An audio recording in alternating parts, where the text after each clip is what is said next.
folks, images absolutely matter in our world. What you see and what you hear, it really is the greatest export of America, what we send out all across the world. And folks are excited about this new Disney character.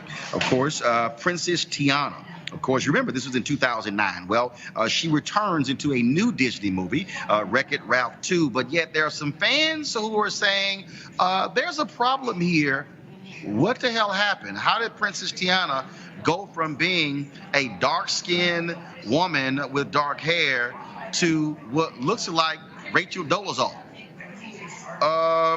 What's going on? Well, Color Change, they also saw this, and Rashad's folks have mobilized themselves to say, Disney, back up a bit.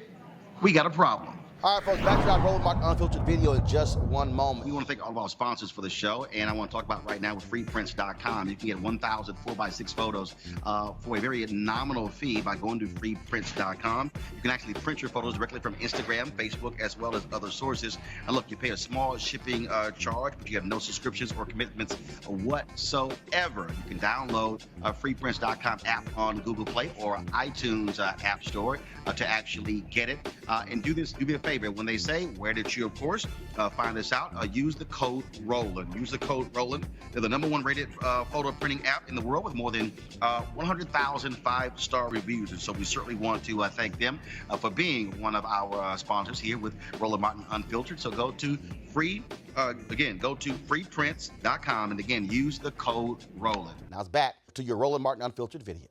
Rashad, anybody who sees this goes, these are two totally different characters. Why is this a big deal? Why does this matter, Rashad?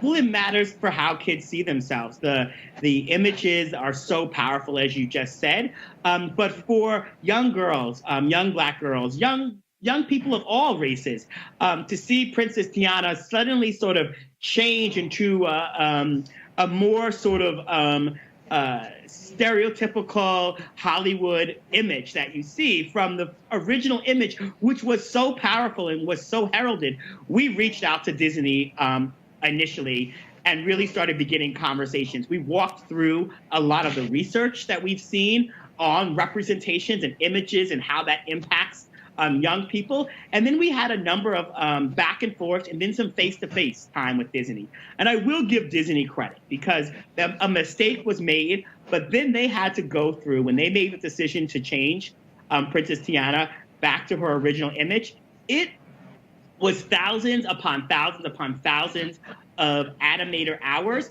to go shot by shot, screen by screen in animation. A lot of money, they wouldn't actually say how much money, to actually fix it.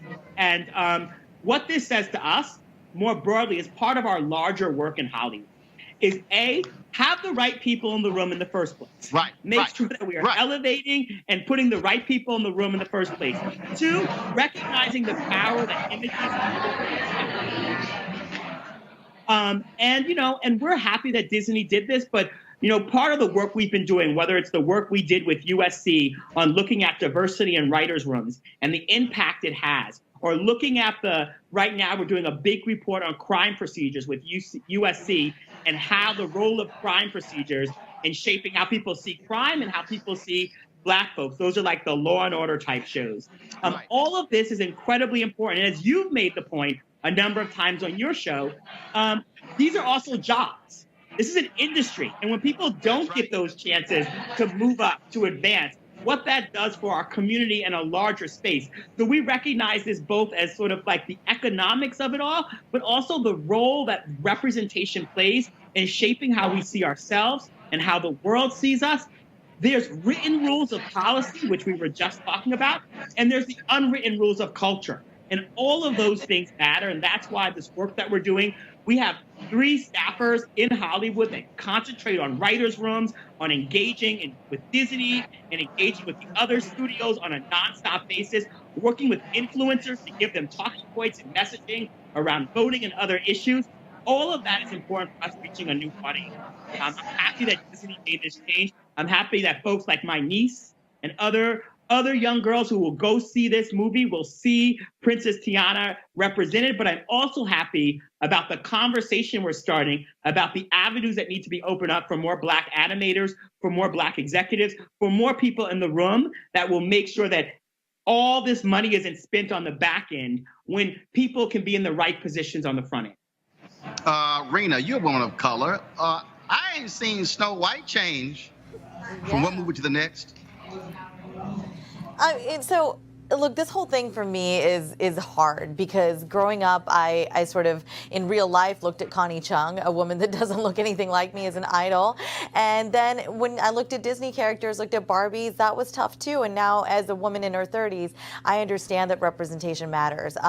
People make mistakes. I think this was a huge mistake by Disney, but I also don't know that the fix had to happen like this. And I realize that sounds a bit controversial, but let it be. Let things be where they are, because people are always going to have a problem with something. And I think when we empower young girls to understand that the world doesn't look like us all the time, we become better disruptors. And so I will agree with Rashad and say that essentially the best thing would have been to have the people making the decisions be people of color, people who actually reflect what the U.S. population looks like. But you can't get there if we aren't in professions that allow us to take risks, right? Like, what young person of color, what Black person, what Asian person is going to end up in roles in Hollywood when traditionally we haven't been there? It's a slow walk there, and we can't just fix things and act like everything's okay with one switch of a complexion shade. You know, it's going to take time, and we have to understand that harsh reality.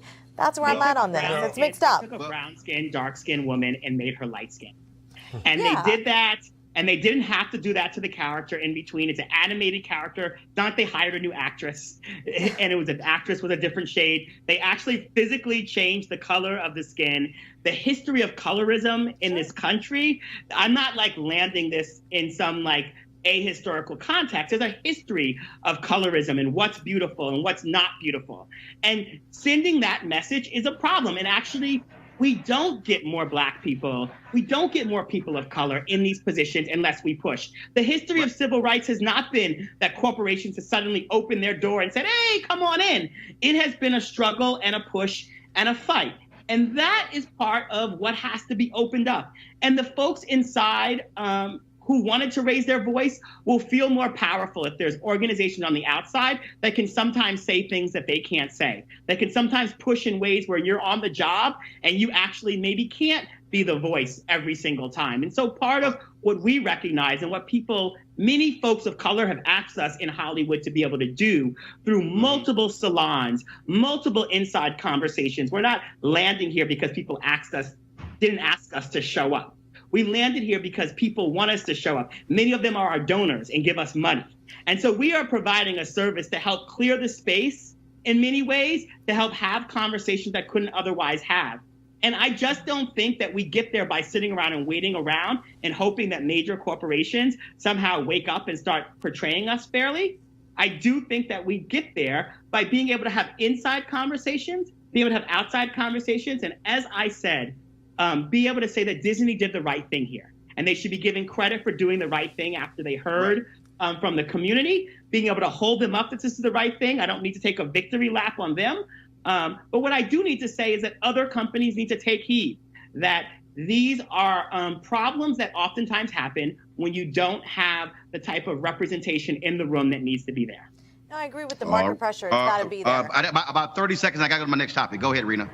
No, I completely agree. I'm not trying to be a naysayer, right? But I'm just saying it's systemic, right? And it can't fix itself. So I am actually complimentary of your efforts. I think outside organizations should put pressure on, but I don't think it'll be fixed overnight. And I mean, in this situation, it was a good thing, right? But there's so many other places, and I'm talking about beauty and lifestyle primarily, where I see unrealistic images. So on one hand, we see good things happening because of Color of Change, changing the people who are actually producing the content. But then we have influencers and other people sending another message and also whiting out things in a way. So, I mean, it's just a really unusual moment where we see things happening that aren't in parallel, to one another, that aren't really in sync. But I am all about market pressure and outside organizations doing their thing and bigger corporate giants taking heed. I just think it's going to be a little slower. I certainly don't advocate for sitting back, but I also do think.